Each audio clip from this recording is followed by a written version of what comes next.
कौन से नोट्स देते हैं आपके ख्याल में जो इस पर गुफ्तगू नहीं हुई? ये नोट्स जो बकिया साथ लगे हुए मैंने वो निकाल लिए हैं जो हो चुके हैं। अच्छा, कोई ऐसी बात है जो काबिल ज़िक्र हो उसमें? बाज़ जगह उन्होंने निशान लगाए थे तो मैंने फिर शायद अमूमी तौर पर वैसे सारी हो चुकी हैं।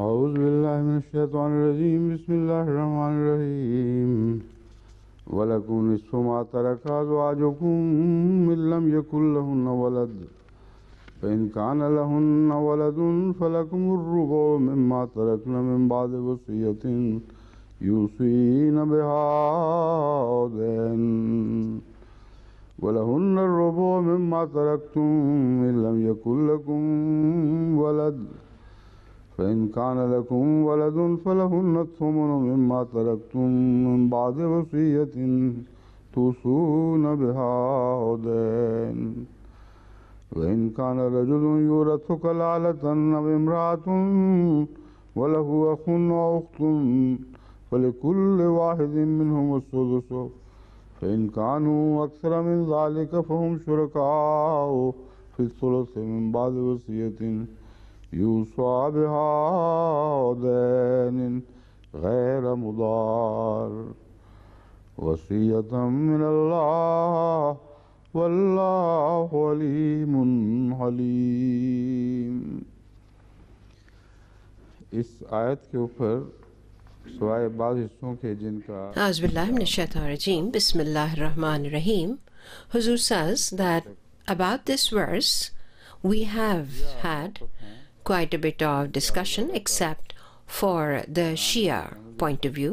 तफसीर में मिलता है और आगा पोया के And Amir Ali Sahib and Agha Poya Sahib have spoken of those ideas in the Shia line of thought, and about that Huzur said I had marked some points, that there are some statements about which I had asked that they be investigated, and I had asked the scholars in the center. They have worked very hard on that and they have sent me some points, but I'm still not 100% satisfied because there are some questions that arise in the mind for which I am not totally satisfied. I have told the private secretary that when all those points are responded to, then we can look into this later. Now we will go further, and when we receive those points during the dars, we will take that up. Now, Private Secretary Sahib has just reminded me that some of the notes of the previous scholars which we had collected here, they have not been mentioned, although generally those points have been made, but to be careful, he has put them here so that I can look into them, that if there is any point which needs to be mentioned, if it is not covered, I can then present them to you.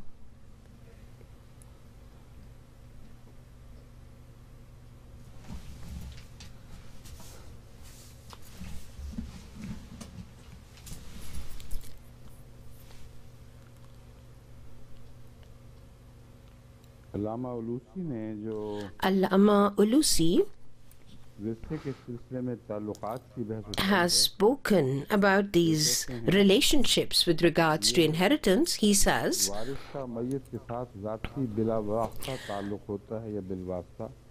that the relationship can be either direct or indirect, and the direct would be out of marriage or birth.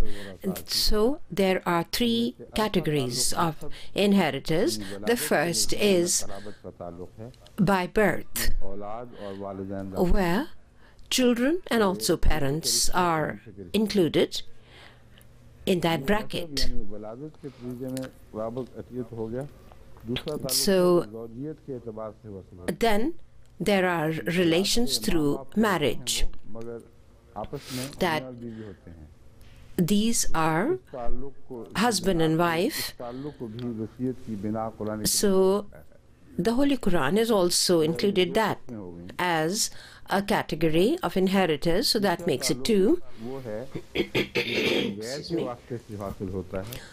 The third relationship comes in through like a third party, which is called kalala, that directly there isn't the parents, neither the offspring.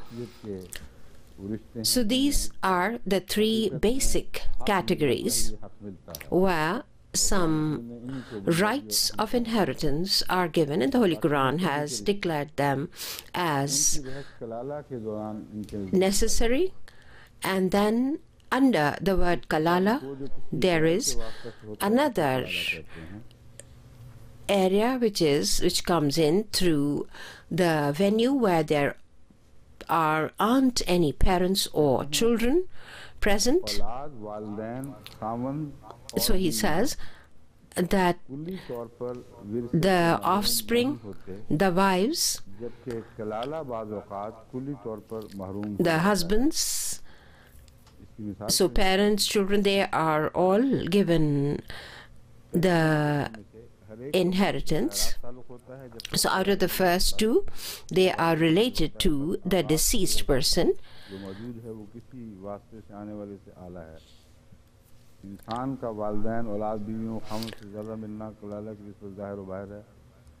So he has mentioned also that the categories quoted in the Holy Quran are the basics. So Huzu says these are not something which is new. The only thing they are saying is the three categories: the parents to the children, then children for the parents, because this is linked in such a way that it cannot be broken. Definitely they are linked. Who is closer and who will get more? The eternal economic unit is through birth, and then is the marriage, which became the source of having the children. So Allah the Almighty has included that as well. So these are the basic outlines related to inheritance. And after that, if there are any situations then where the parents or children are not present, then the inheritance will move sideways instead of moving from top to bottom or bottom to top. Then the kalala, when there aren't any parents nor children, then it will turn to the kalala where there isn't that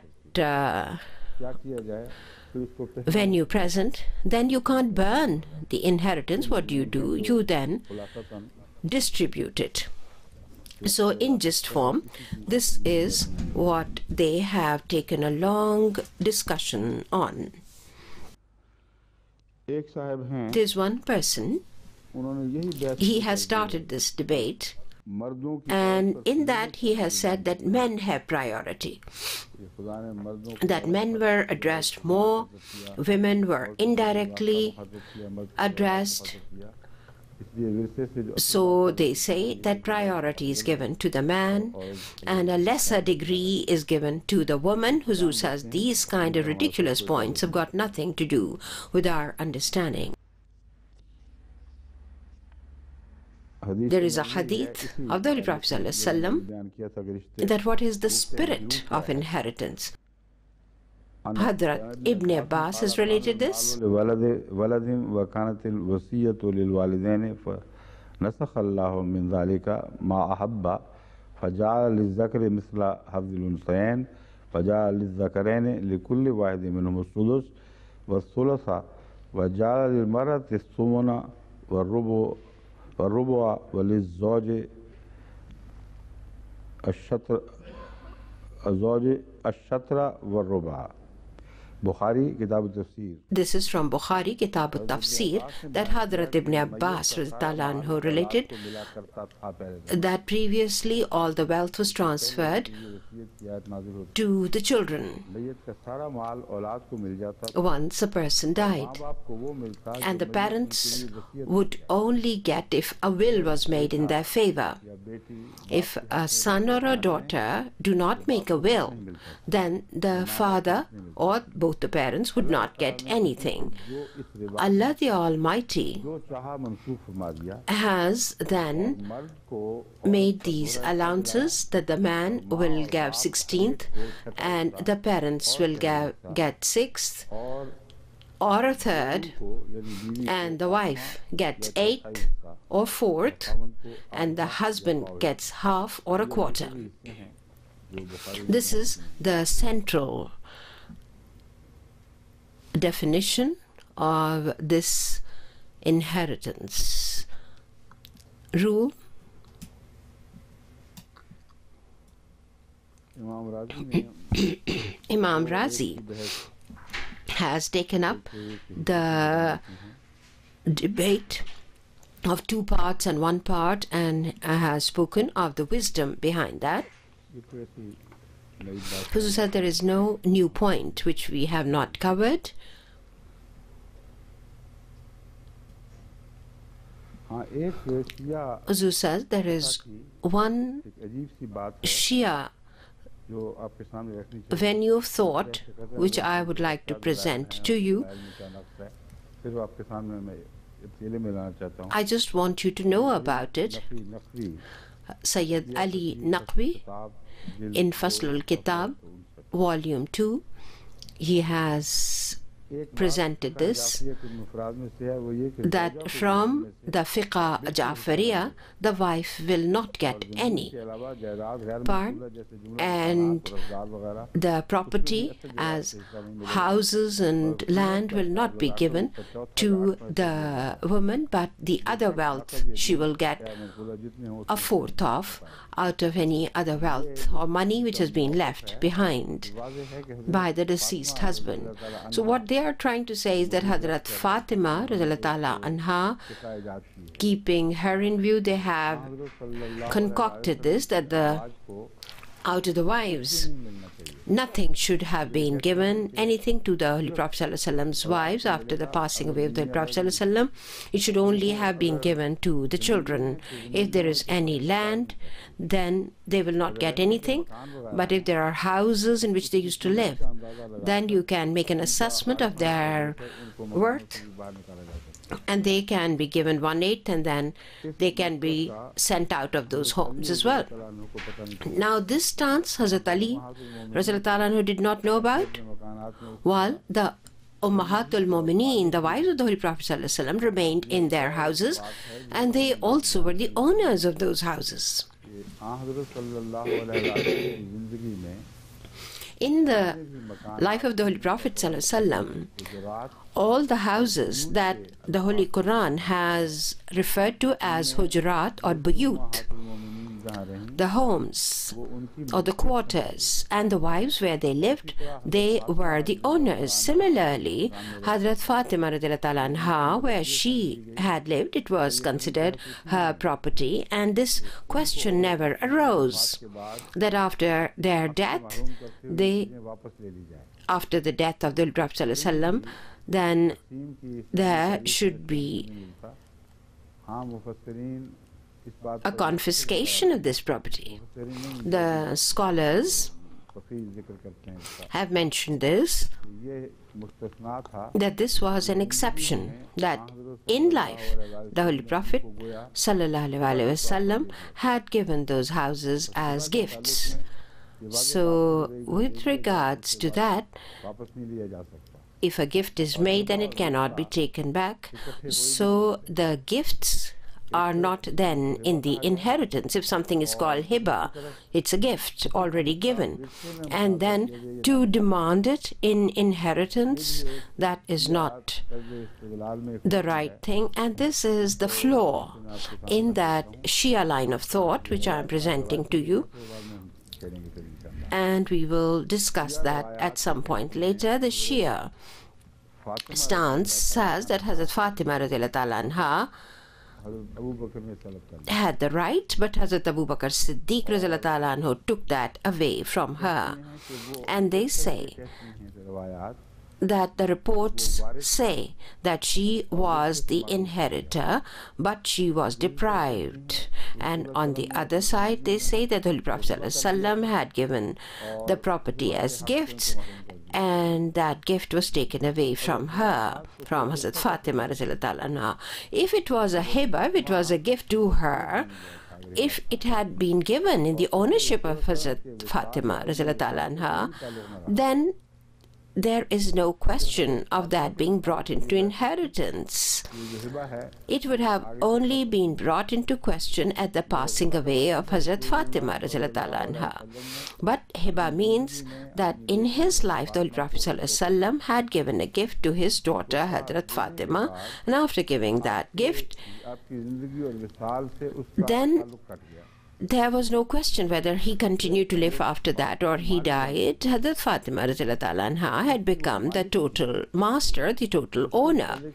When she was the owner, then to go to Hazrat Abu Bakr and say that this is my inheritance, you should let me have it, is not acceptable. That it would have been the truth to mention it in this way, because the owner can ask for inheritance as they receive it, not something which they were already the owners of. Because we were saying to Dr. Saab, if you understand, then others would have understood too. Then there is a long debate about Kalala. There is no need to go into this debate, because the important points I have already mentioned to you.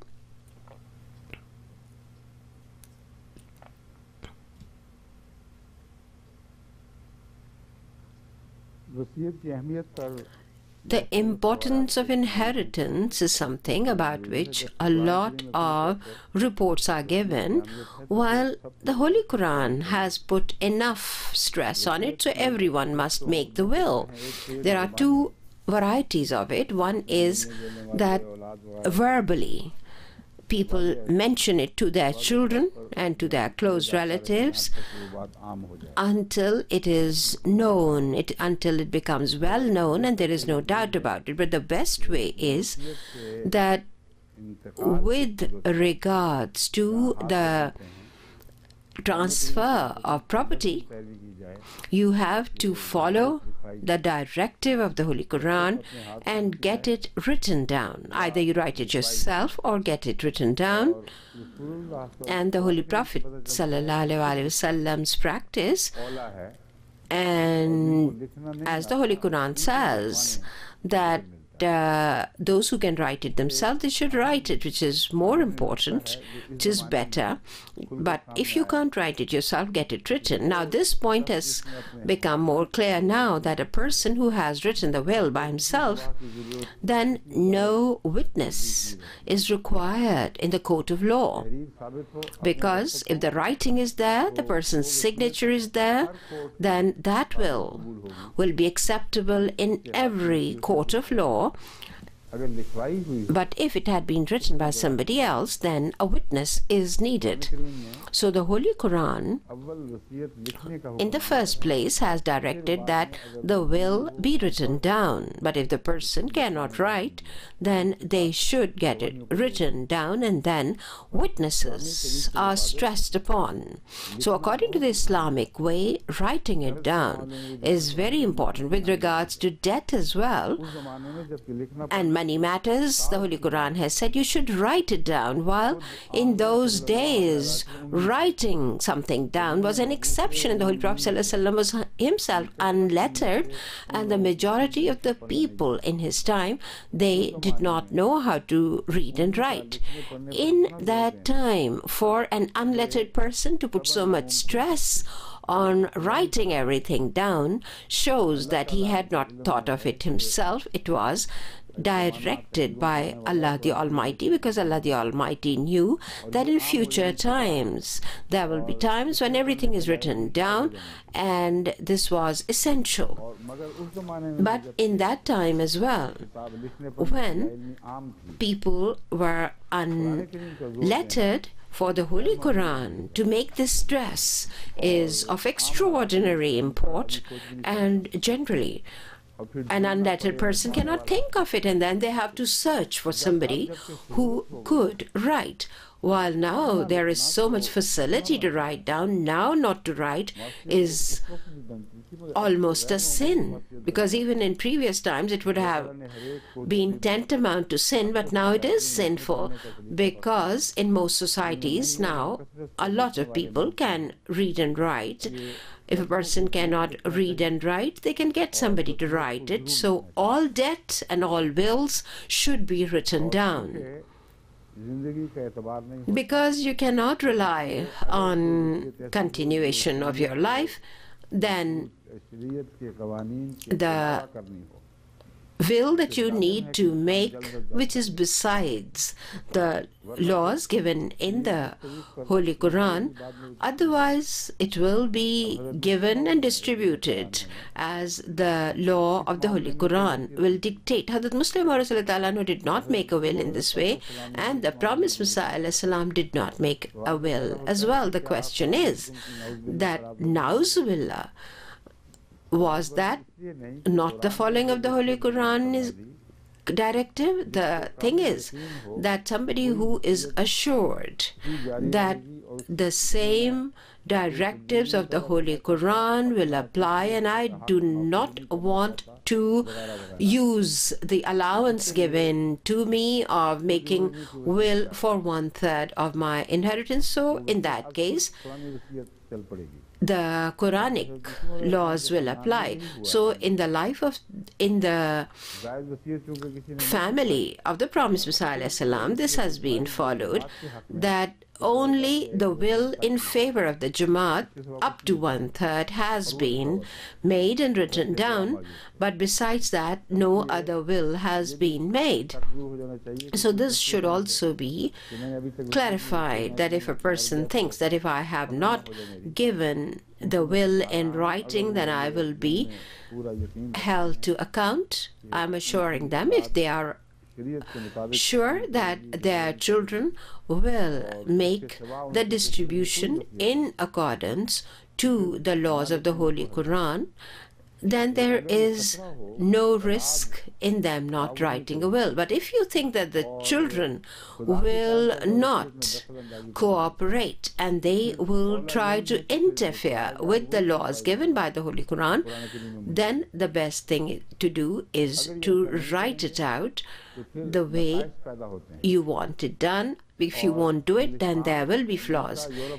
In England, in America, generally in Europe, it is essential, because if you do not get it written down, then the laws of the land will dictate how the inheritance is given out and distributed.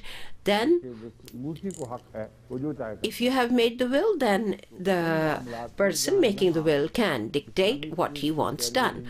So in countries where the laws of Islam are not followed, up there it would be proper, as a matter of fact necessary, that you make the will in favor of your inheritors, which would be applicable in accordance to the Holy Quran's laws. If it is clashing, that the law of the land will not put it into practice, then you should write a will in favor of that inheritor, which should be known to all the other inheritors. For example, Uzu says that here I cannot say that legally what is being done. I know that the wife is given half. Uzu is asking, Dr. Sahib, is that what it is? And the husband, if the wife dies, then half of the wife's property is given to the husband. Now the question is that with regards to the other inheritors, something has to be dictated. If the husband dies, then the wife will get half, and for the rest of the half, the will has to prevail. But it says that as far as I know, this is how they do it. But the question is that if the wife is deprived, then will that rule come into play? There are two possibilities.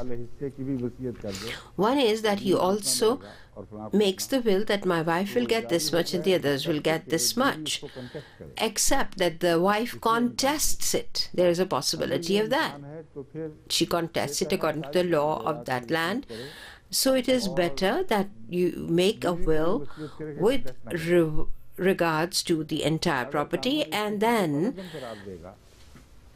say to the wife not to contest it, because if she contests it, then it will have an effect on the whole of the inheritance shares.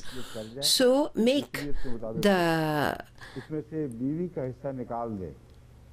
will in a way that the wife is given half, and then say that she has already got her share, and make the will for the wife that after the demise do not take more than half, because the Holy Quran doesn't give you more than that.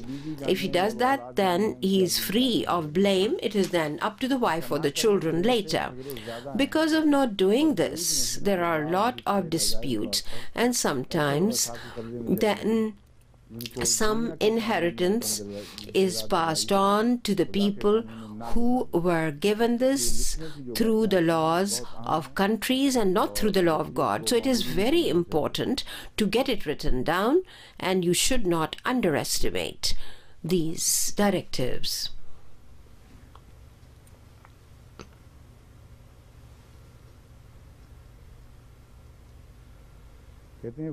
Then it is said that in the making of the will, if you want to be unjust to some parties, then it is a big sin. Hazrat Abu Hurairah reports a hadith that the one who harms some people, is unjust to some people, then Allah the Almighty will punish them, because Allah the Almighty has directed not to do that. This is from Tafsirul Bahrul Muhit, but they haven't given a proven reference. But Huzur says there is no need for any reference here to say that whether Allah will put them into hell or not. It doesn't need to be contested, because it would be disobedience to God's directives. But those who knowingly to deprive some of their inheritors, they make a will, they should refrain from that, because then they will be held accountable by Allah the Almighty for doing this injustice.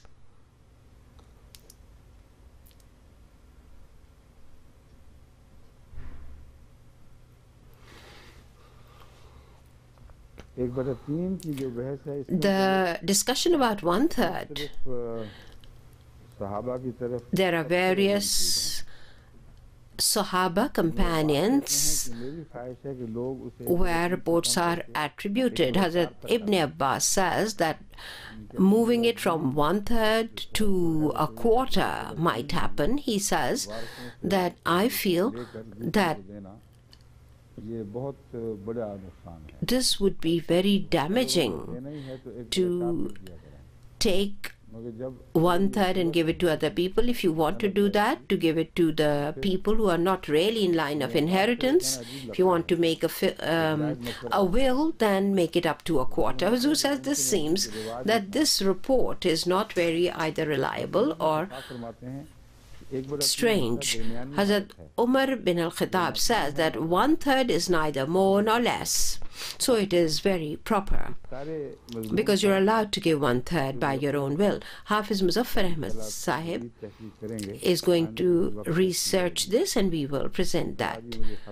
Huzur says, I have received his facts, that what is the basis of this 1/3 and what is the status of this, whether it is a farz, essential, or whether it is something made as an allowance. Huzur says when he will send me all the reports that I've asked him to investigate, then we will present that. There's a report from Hazrat Ali Radhiyallahu anhu that in my estimation, instead of making a will of 1/4, it would be better to make it 1/5.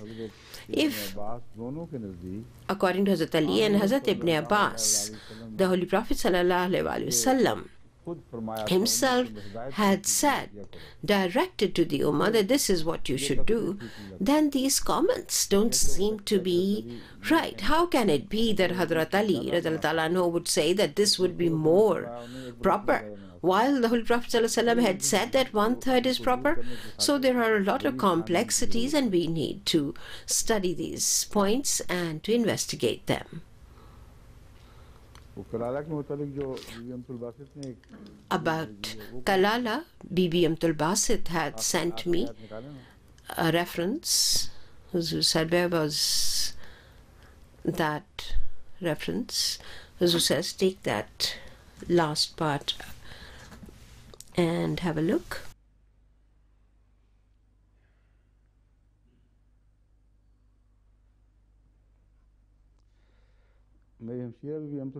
Huzur says, my sister Bibi Amtul Basit has sent me this from Rabwa, that when Hazrat Muslim anhu had taken the inference that 1 share is of the boy and 2, as a matter of fact, the other way around, that 2 shares would be given to the boy and 1 share would be given to the girl.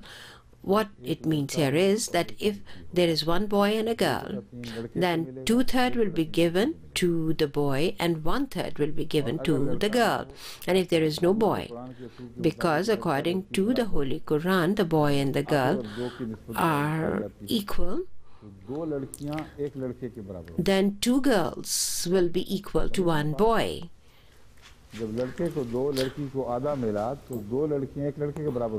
Then 2 girls will be equal to 1 boy. Then 2/3 will be given to the girls. At this Hazrat Muslim anhu, about this, he has said that 2/3, if there are more than 1 daughter,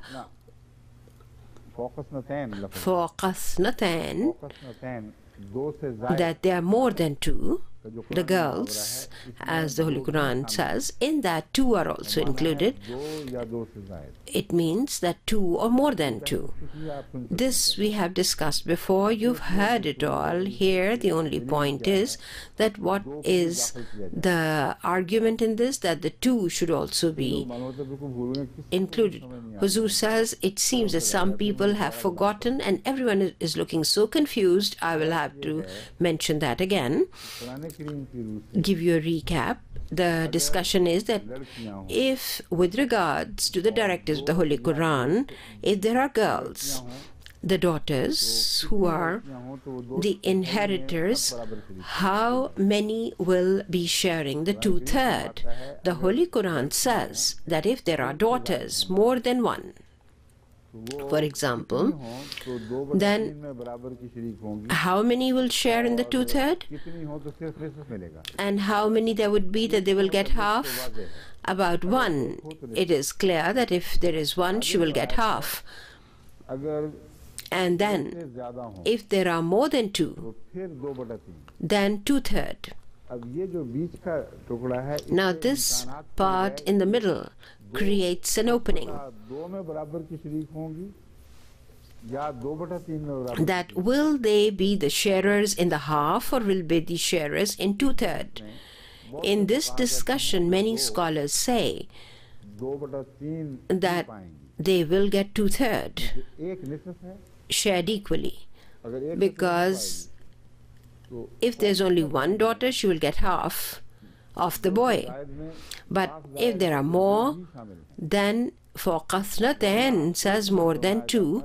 Otherwise, it would have been said that if there is 1, she gets half, and if there are 2, then even then the half will be split between them. Hazrat Muslim Anhu gave this argument that the two are sharing in this 2/3. If there is one girl, she will get half, but if there are more than that, then they will get a split of 2/3. The point, the proof he gave was that the share of 2 girls is equal to 1 boy. And if there is 1 boy and 1 girl, the boy will get 2 parts and the girl will get 1 part. 2/3 will be given to the boy, 1/3 will be given to the girl. If there are 2 girls, then they will get 2/3, because Allah the Almighty says that the boy gets 2 shares and the girl gets 1. Hazrat Muslim Anhu has given this argument, and the point which Bibi Abdul Basit has made is that in the discussion on Kalala, the Holy Quran has made it clear that 2 will be sharers in 2/3, so there is no further discussion required. I will present that to you. इन्मरुउन हलाका लैसा लहू वलदुन वलहू उख्तुन फलहा निस्फु। वो वैसी बात हो रही है, अगर कोई that if हलाक हो जाए, a person dies, Laysa lahu waladun, who hasn't got a son or no offspring, walahu ukhtun, and he has a sister, falaha nisfu ma tarak, then for him there will be half of what he has left behind. Wa huwa yarithuha illam yakul laha walad, और वो इसका वारिस होगा अगर उसका बेटा ना हो. And if that person does not have a son, then she would be then the inheritor. अगर दो बेटियां हों, But if there are 2 daughters, दो बहनें, the 2 sisters. Now here, sisters are being mentioned of the Kalala, because the Kalala does not have offspring. When kana tasnataini, and if there is 1 son, then he would be inheritor. And if there is 1 sister, she will get half. If there is 1 brother, he will get whole. And if there are 2 sisters, when kana tasnataini, then there will be 2 shares for the sisters. So he says,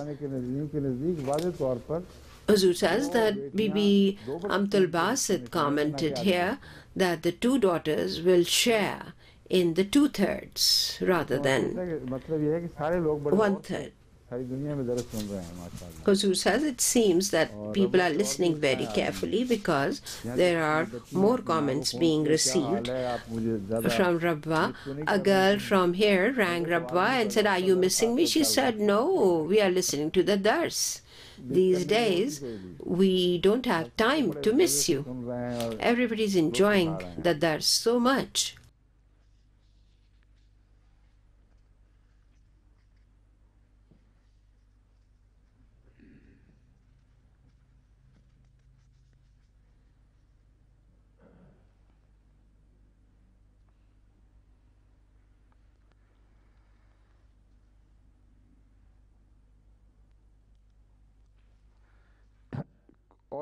Huzur says about then there is more things about the debts to be settled, but Huzur says they are all secondary. The basic point is that debt is owed, and that has to be subtracted immediately, because it doesn't then belong to the person in any case. And then it is mentioned that you have to give priority to the will. This seems to be the wisdom behind it, that the wisdom is something general about which there are a lot of incidents that you will come across. So the will has been mentioned before, but it has not been given priority over the debt.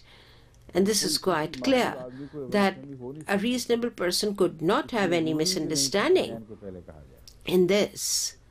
So it was not necessary to mention the debt before, because the debt is something that you owe to somebody, and it has to be returned. Huzur says that if I had taken 100,000 from somebody, and if I die, then that 100,000 in my property belongs to that person in any case. So the Holy Quran has expected this from a believer, that in spite of a will, you have to understand that you cannot start distributing until you have settled the debt. This haywire program would not be in the understanding of a believer. It cannot be.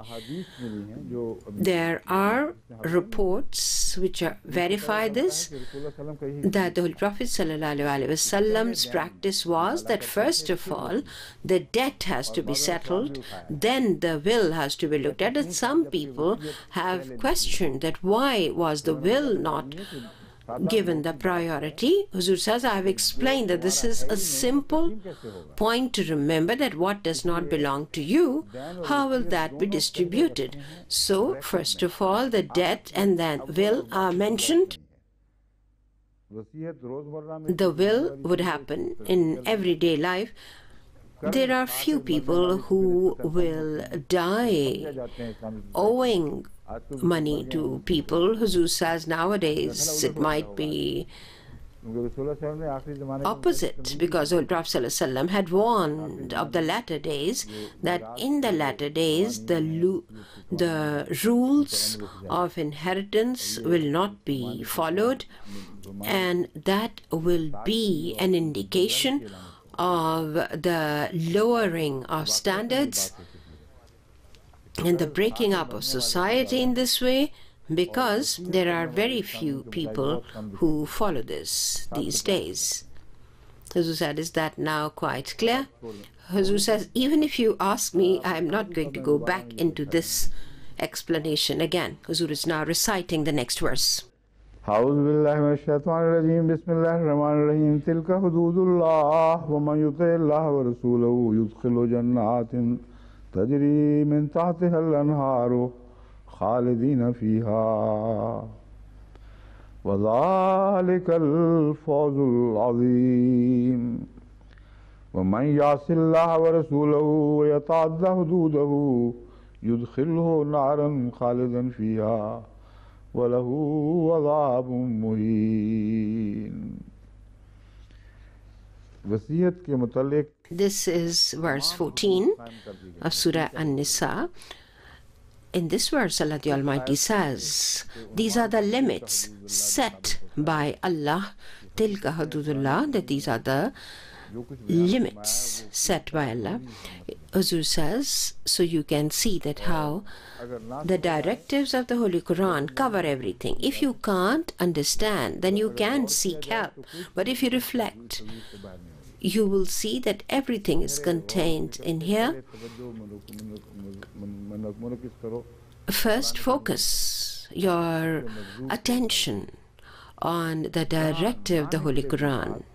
Where you cannot understand, then look for some other reference of the Holy Quran where you can find that understanding, and then what you understand from it. If you need help further, then look for ahadith, and if the ahadith verify that, then be satisfied and work on it. Where the ahadith don't verify it and you think that the Holy Quran is talking of something which is totally against what you thought was mentioned in hadith, in that case, if it is a hadith, a reliable report, then your understanding has got no worth, because the understanding of the Holy Quran was, which the Holy Prophet ﷺ had, the understanding of the Holy Quran was the greatest. And the Holy Prophet ﷺ could not have given anything which is against the meaning of the Holy Quran. So when we say, listen to the directive of the Holy Quran, it does not mean that the Holy Prophet ﷺ would have said something, nauzubillah, which would be rejected. Nauzubillah, nobody has that right. If anybody does that, then by themselves they are outside the pale of Islam, because that you have to be obedient to Allah, the Almighty, and the Prophet ﷺ. So Huzur says here, I'm just giving you the principle that Allah says that the limits have been set, everything is there. You reflect and you will find all directive, all laws will spring from that. And then look at the world of ahadith, and where there is no contradiction, then be assured that what you have said is true. Where there is a conflict, then look at your understanding. If after all reflection and you think that the Holy Quran and Hadith have not verified it together and you have to leave one, then first of all reflect on it, ask the scholars, ask other thinkers. Maybe you were the one who could not understand it and the clash is just something which is assumed by yourself. So if that doesn't happen, and you have to reject a report that report is clashing with the directive given in the Holy Quran, then you reject it, saying that it is not a reliable report, because a hadith can never be against the directive of the Holy Quran, because Allah the Almighty has said about the Holy Prophet ﷺ that the Holy Prophet ﷺ never said anything of his own choice, of his own making. So when the Holy Quran is a witness to it, that any stance of the Holy Prophet ﷺ would ever be against the Holy Quran, you cannot create any separation in the conduct of the Holy Quran, in the conduct of the Holy Prophet ﷺ and the directive. So you cannot say that we will just take the Holy Quran and reject the Hadith. What you are saying is that this was attributed to the Holy Prophet ﷺ, but it is definitely not the words of the Holy Prophet ﷺ, because the words of the Holy Prophet ﷺ can never clash with the Holy Quran. So remaining within this careful attitude, tilka hududullah, Allah the Almighty says, these are the limits set by Allah the Almighty. And those who say that when the Holy Quran is there, then why do you need hadith? The reason we need hadith, Huzur says, is that to really get to the depth of everything said in the Holy Quran is not possible for people. It's only those who are given that special understanding, but it is not something which everyone can understand. That is why the scholars try to understand what is said in the Holy Quran. They don't base it on alqa or ilham given by Allah the Almighty, and they then sometimes make blunders. But you have to have this principle that the word of God and the word of the Prophet ﷺ cannot clash. And then Allah the Almighty in this verse says, وَمَنْ يُطِعِ اللَّهَ وَرَسُولَهُ, whoso obeys Allah and His Messenger. Now the limits, the rules were not made by the Holy Prophet ﷺ. What it is said here is that the Holy Prophet ﷺ understood it in the utmost.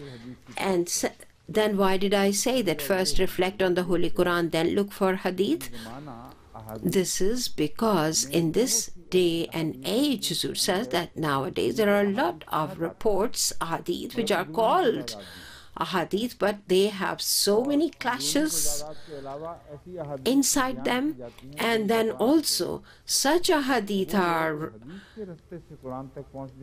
made up and presented which clash with the Holy Quran. This has been made so complex that to come out of this difficulty and then to arrive at the Holy Quran is very difficult. That journey becomes very difficult, and sometimes people who have a good understanding, even they, when they go through these complexities made by the scholars, they find it very difficult. Like it is very difficult to go through these thorny bushes. It's just like going through them, and you get your clothes torn. So that is why Huzur says, I made this point that with regards to the Holy Quran, this is quite clear, and no one can then attribute it to the Holy Quran that there is any area of doubt.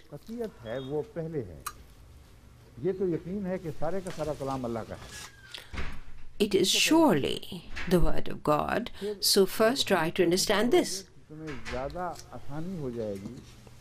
When you will reflect on a hadith, then you will have the ability to know that what is the word of the Holy Prophet ﷺ.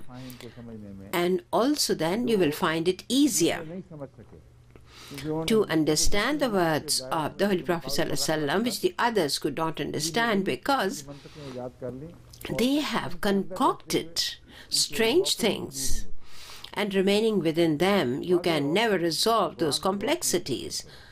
So undertake your journey with the clear light of the Holy Quran. There will be signposts of a hadith that do not make a wrong choice, because the Holy Quran is giving you these directives. This journey of life with the light of the Holy Quran, which is also then enlightened by the Holy Prophet ﷺ.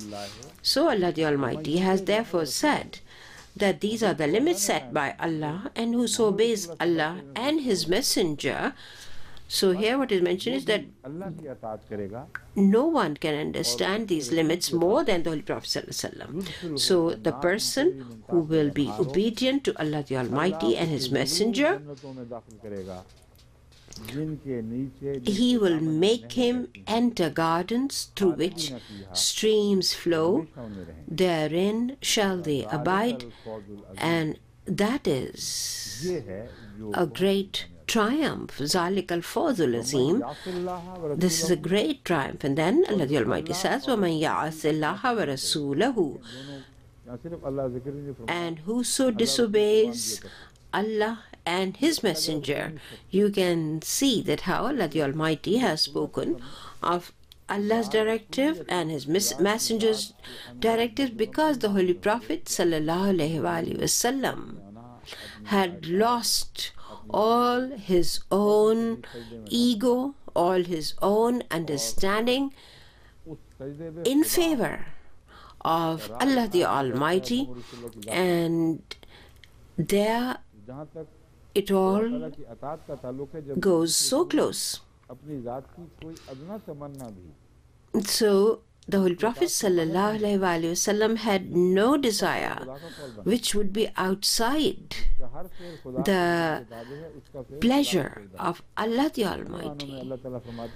So that is why Allah the Almighty had said that where it was the hand of the Holy Prophet ﷺ, Allah the Almighty says, it was the hand of Allah the Almighty, which was on top of those hands which had been stretched out to get themselves initiated into the faith. So here obedience is mentioned, that where obedience reaches the tops, then everything else is erased away. Exactly this was done by the Maulvis to the promised Messiah ﷺ, which the enemies do to the Holy Prophet ﷺ. When the Holy Quran says that his hand is the hand of God, when his hand pelted the enemies, it was Allah the Almighty's hand which pelted the enemy.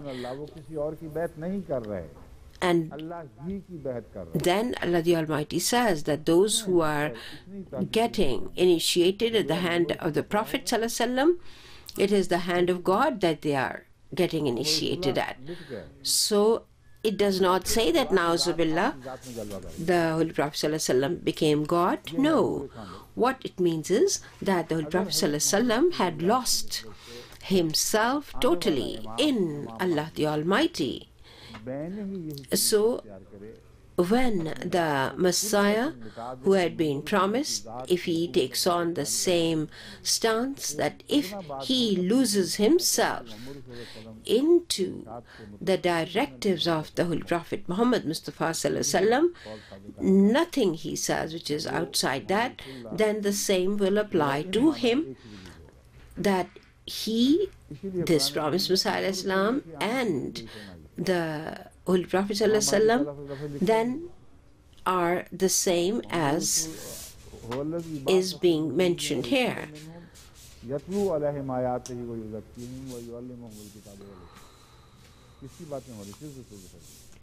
Because Allah the Almighty has mentioned that it is Allah the Almighty, the same God, who had sent the Holy Prophet ﷺ out of the unlettered people, and he recites upon the people the words of God. وَيُزَكِّيهِمْ, and he purifies them. وَيُعَلِّمُهُ الْكِتَابَ وَالْحِكْمَةَ, and he teaches them the book and gives them the wisdom. Who is being mentioned? The Holy Prophet ﷺ. And then وَآخَرِينَ مِنْهُمْ. So no one else can be in between, because it is the Holy Prophet ﷺ who will come again. So it is exactly as Yadullahi fawqa aydihim is mentioned, that his hand is above their hands. What it says is that the person who will come, that is the Messiah, he will have lost himself totally in the Holy Prophet ﷺ, where there will not be any shadow of difference. Otherwise he would become a new prophet. Only that will come who has totally erased his own personality and lost himself in the Holy Prophet ﷺ. And the Holy Quran has spoken of that. وَآخَرِينَ مِنْهُمْ لَمَّا يَلْحَقُوا بِهِمْ. Now, besides the directive of Allah the Almighty, to think that the Holy Prophet ﷺ would have given any other directive would be wrong. What it means is that whatever is the directive of the Holy Prophet ﷺ, it is backed up by Allah the Almighty. Whether you see it directly in the Holy Quran or not, Allah the Almighty and His Messenger, the Holy Prophet Muhammad Mustafa Sallallahu Alaihi Wasallam, became manifestations together. It is the pleasure of Allah the Almighty that the Holy Prophet ﷺ had portrayed in his life. So it is not one separated from the other. So Allah the Almighty says that وَمَنْ يَعْصِ اللَّهَ وَرَسُولَهُ, that whoso disobeys Allah and His Messenger, وَيَتَعَدَّ حُدُودَهُ, and transgresses this person, if he transgresses his limits, يُدْخِلْهُ نَارًا خَالِدًا فِيهَا, Allah the Almighty will make him enter into fire, and therein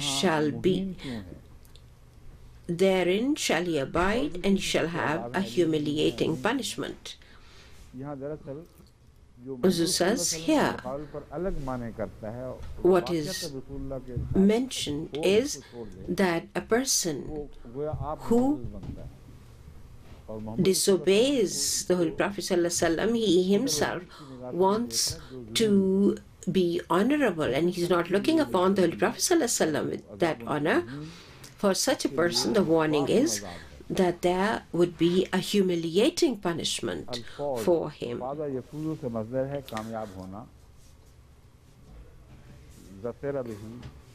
So Huzu says in the previous verse, the word fawz, which is triumph, this has different meaning, that a person is made successful, he is free of despair.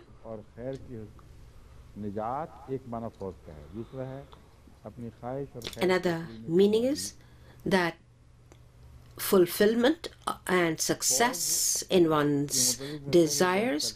About fawz, Huzu says, I have discussed that before, that fawz can also have a destruction element, because it is also given in the meaning of death, because where the person has died and is freed of all the complexities of the world.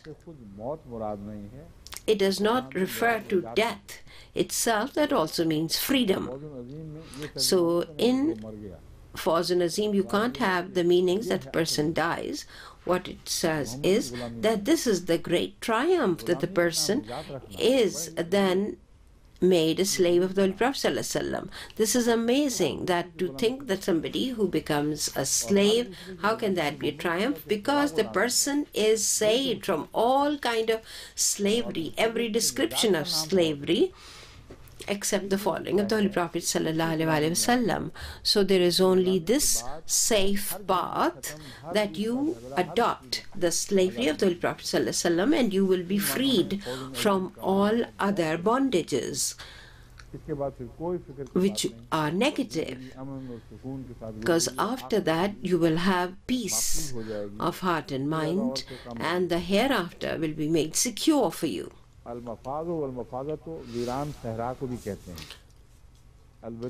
Al-Mafazatu is explaining the root terms of fawz as used in verse 14. It's the desolate desert, which is mentioned, that a person does not emerge out of the desert without doing this fawz, that this is how people are rendered free of all kind of worry and torture. And then in Tafsir Kashaf it is said that here in the word tilka, in verse 14, Allah the Almighty has mentioned about inheritors, that these are the limits. Imam Razi says that the limits set by Allah are the ones as given in the previous verses. As says, we have covered that before, it's nothing new here.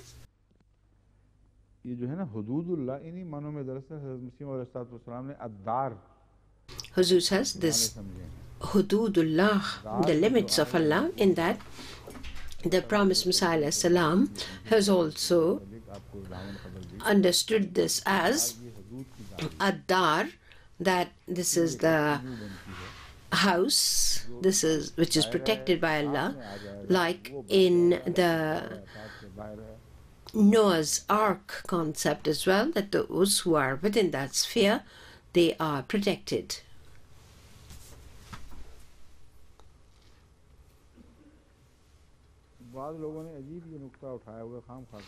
Huzur says some people have picked on this, that وَمَنْ يَعْصِ اللَّهَ وَرَسُولَهُ. This, they say, is the people who are mentioned before, but most scholars say this is a general term. This is just mentioned as an example. Otherwise, this limitation is, this directive creates a boundary around everything, that you have to be obedient. The promised Messiah Islam says the one who is disobedient to Allah and His Messenger, Allah the Almighty will throw that person into hell, and he will have humiliating punishment given to him. So, breaking your relationship with the Prophet is so severe that Allah the Almighty says there would be eternal hell. But Mi Abdul Hakim says that a person who is disobedient to the Holy Prophet ﷺ, but he believes in one God, he will be saved. Huzur says, I can't understand. The Prophet ﷺ says, I can't understand what kind of belief in unity of God is contained in his belly. That Huzur laughed at that how can he be saying such a thing? What kind of belief in unity of God that is? Because the one who is the source of this spring of unity, if you're disobedient to him, how can you be given the paradise of the pleasure of God? Now the next verse. أعوذ بالله من الشيطان الرجيم بسم الله الرحمن الرحيم واللاتي يأتين الفاحشة من نسائكم فاستشهدوا عليهن أربعة منكم فإن شهدوا فأمسكوهن في البيوت حتى يتوفاهن الموت أو يجعل الله لهن سبيلا واللاتي يأتين الفاحشة. Huzur has recited verse 16 of Surah An-Nisaa, and here Allah the Almighty says, Wallati yatin al-fahisha, those of your women who are guilty of indecency, immorality or adultery, فَاسْتَشْهِدُوا عَلَيْهِنَّ أَرْبَعَةً مِّنْكُمْ, call to witness 4 of you against them, and if they bear witness, then confine them to the houses حَتَّى يَتَوَفَّاهُنَّ الْمَوْتُ, until death overtakes them. Now this is like a life sentence behind bars, but not in jails, in their own homes. أَوْ يَجْعَلَ اللَّهُ لَهُنَّ سَبِيلًا, or Allah opens for them a way. Huzur says, I have spoken of this before, that what it means here is that keep them restricted to their homes. This is only to supervise them. If a person who can take a woman under supervision, can take them out of their home, it is not against the directive, because if somebody is even imprisoned, then sometimes under watch, they can even be taken out for reasons which are needed. It does not mean lock them up. What it means is that keep them restricted. Because for Azwajun Nabi, for Ummahatul Mu'mineen, would you take the meaning that the Azwajul Mutahharat were not allowed? Was it illegal for them to step out? So these are the manner of speech. While here it is said that women who are immoral, then restrict them to their homes, because other women, when they go out, nobody can point a finger at them that they went to the shopping center, they've come by themselves, because where they are not allowed to be alone with other people is something different.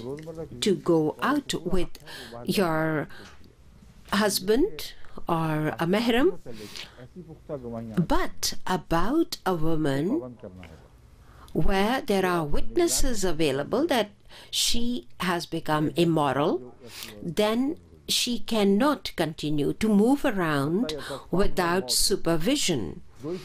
So they have to be confined under supervision. So either then they die, or Allah the Almighty can open a way for them.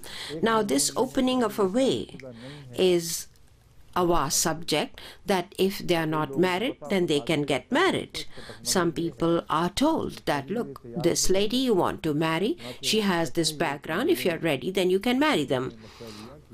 For example, Huzur says, I told one party who wanted to marry somebody, and I said, I don't know whether that person, she was under some compulsion, and this had happened, but if you want to marry this girl, then do that, but then you must not keep taunting her. So that person married this girl, and he was very kind to her afterwards. So sometimes such women can enter the sacred arrangement of marriage. The second part is that if they were married women, then how long can they sit in that house? Who will allow them to live in that house? And how will the relatives of the husband make arrangement for her to be delivered her meals? So you cannot then make these things attributed to the Holy Quran, which are illogical. If she was a married woman, then if the husband dies, then she has got this opening, she can do what she wants. And if she was unmarried, then the other relatives were their supervisors. But then if the husband dies, they are free. And then there are women like that in society. Who is going to confine them and lock them away? So then their responsibility lies on themselves, and they become their own wali. This is the general discussion. As far as the experts' jurisprudence are concerned, they have merged this with that fahsha, which is adultery, which is freely undertaking adultery because of the 4 witnesses mentioned here as well. So the scholars have mixed them. In Surah Nur, where it is said that if a man or a woman who commit adultery, then bring 4 witnesses, and then you can punish them. So people have merged the two together, and they have said that fahsha would also mean adultery. So if there is a woman about whose adultery 4 witnesses are available, then there would be this punishment. But Huzur says only one proof is against that, because this woman is not doing anything immoral by herself. If it means adultery, then the other party would also be punishable. There is no mention of the other party here. The other party has been set totally free and forgiven. So this is impossible that is correct to take that meaning here. When people take this as adultery in this verse, then they think that the other verse has abrogated this one. If women had become shameless, at one place the Holy Quran says, punish them by lashing them. While at another place, the Holy Quran says, lock them, confine them. So this is not the Holy Quran which is giving two directives, it is understanding, because here in this verse, Fahsha cannot be taken as adultery, otherwise the other party would be mentioned here as guilty too. It's only their immoral behavior, the lewdness. Huzur says that in my understanding, it is actually homosexuality, because by the mention of the people of Lot, it was said that it was the time when men were practicing homosexuality, some of them, but up to the time of the Holy Prophet ﷺ, the women, some of them had started undertaking homosexuality as well, lesbianism. So here you have to first have the witnesses. 4 witnesses would have to verify this, and all those careful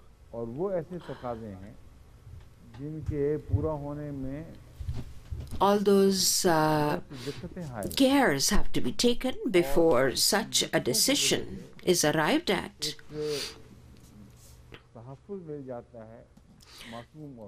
And when 4 witnesses cannot be provided, then there is also a protection given that every person can say that, oh yes, it seems that this woman was meeting another with bad intent. So Allah the Almighty has put these restrictions in place to protect the innocent, because another point here to remember is that women can be together, and if 2 women have locked themselves away in a house, where would you have the witnesses? But for men, especially in those times, it was very difficult for men to find any privacy, and in most poor homes it is not possible to have that kind of privacy. And then a person who is habitual, then they go out somewhere, and if it keeps on happening, then the 4 witnesses can be available, but very seldom. In both cases, the man's honor and the woman's honor have been protected, because if it is women who are performing such immoral acts, what punishment can you give them?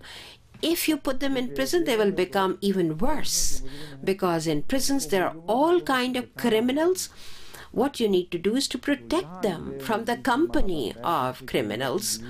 So in my estimation, that is the meaning here, that do not give them the freedom that they go and visit other bad women. If they are in your own homes, then supervise them. If they are moving around, then you do not have the right to go and spy on anyone. So this is internment, but it does not mean that they cannot go out of their homes. You have to keep a supervision over them, and in some cases there might be compulsion, because it can never be that a person can lock away somebody and keep on supervising them. A person who is on a journey, sometimes even the pets, the cats and dogs, they become difficult, that how will you look after them while you're away? So if people think that a woman can be locked away like that, they will either have to take them with them if they have to go on a journey. Then, in their estimation, this law would be broken. And if they leave them at home, then how many families have this facility that somebody would be there at all times to supervise these women? So, for the Holy Quran to give such a directive which is outside human capacity of society to provide this. So you have to understand the Holy Quran in accordance to human nature, and we have to understand this in the light of that.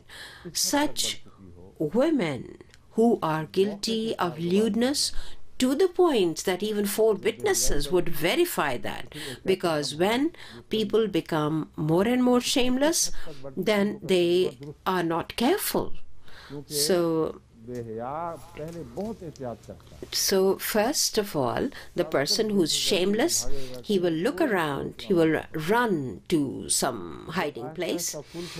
Gradually, when the person becomes more and more shameless, they forget to be careful. The same is true of European society, that for the sake of shameless acts, they had to do a lot of difficult measures they had to take.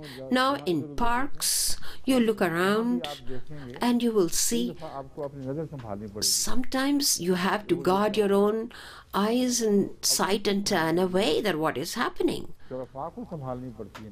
So now the pious, righteous people, they have to protect themselves and safeguard their own eyes. Because when shamelessness spreads, it spreads far and wide, continues to spread. So this kind of shamelessness, which continues to flourish to the point where no care is taken, then the decree of Allah then creates this, that even 4 witnesses would be available. In this kind of a state, then this would be the punishment which would be then practicable, and it is not then linked to accusations of everyday life. Says, you understand that? Said, oh, time is over. Okay. We had to undertake some other debates by the scholars. We will continue again, inshallah. Huzur says, I thought that after those rights of inheritance, we'll go forward very fast, but we need to undertake these debates which are essential. There are a lot of views which clash, so we will have to continue through them. Assalamu alaikum wa rahmatullah.